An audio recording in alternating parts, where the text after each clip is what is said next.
सुरक्षा यंत्रणांच्या तपास पहलगाम हल्ल्यात दहशतवादी फारुक अहमदचं नाव समोर आलं। फारुकनं तयार केलेल्या नेटवर्कनं दहशतवादी हल्ला तडीस न्यायला मदत केली। लष्कर-ए-तोयबाचा टॉपचा कमांडर फारुक अहमद सध्या पाकव्याप्त काश्मीरमध्ये लपलाय आणि गेल्या 2 वर्षांपासून फारुकच्या नेटवर्कनं यापूर्वीही अनेक हल्ल्यांमध्ये मदत केल्याचं समोर आलंय। पाहूया।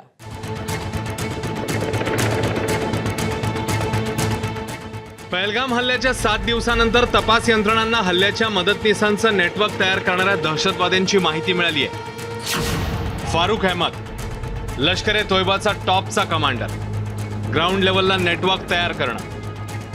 फारुक अहमदचा ठाव ठिकाणा अखेर तपास यंत्रणांना सापडलेला आहे। पाकव्याप्त काश्मीरमध्ये फारुक अहमद हा त्या ठिकाणी लपून बसल्याचा संशय तपास यंत्रणांना आहे। मागील 2 वर्षांपासून तो ओव्हरग्राउंड वर्क्स नेटवर्क तयार करताना आपल्याला पाहायला मिळालेला आहे, ज्यामध्ये तो दहशतवाद्यांना लपण्यासाठी घरं, त्यांचं जेवण, त्यांना लागणारा पैसा या सगळ्या गोष्टी पुरवण्यासाठी फारुक अहमद हा महत्त्वाचा होता।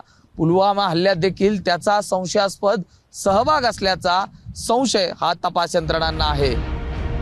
3 दिवसांपूर्वीचा हा फोटो आहे। कुपवाड्यात फारुक अहमदचं घर सुरक्षा दलांनी जमीनदोस्त केलं। सूत्रांच्या माहितीनुसार पाकिस्तानातल्या 3 सेक्टरमधून तो काश्मीरमध्ये घुसखोरी करवतो। त्याला खोरातल्या डोंगर रांगांमधल्या रस्त्यांची चांगली माहिती आहे। 1990 ते 2016 पर्यंत फारुक अनेकदा पाकिस्तान आणि भारतात येत जात राहिलाय। पहलगाम हल्ल्यानंतर त्याच्या अनेक साथीदारांना ताब्यात घेण्यात आलंय। मागील 2 वर्षांपासून फारुक हा पाकिस्तानमध्ये बसून एका सुरक्षित ॲपच्या मदतीने आपलं नेटवर्क चालवतोय। मात्र आता फारुक तपास यंत्रणांच्या रडारवर आलेला आहे। याआधी तपास यंत्रणा त्याचं नेटवर्कचं कंबरडं मोडतील आणि मग वेळ येईल ती फारुकची। व्हिडिओ जर्नलिस्ट अनिल संगारेसह मी सूरज सावंत।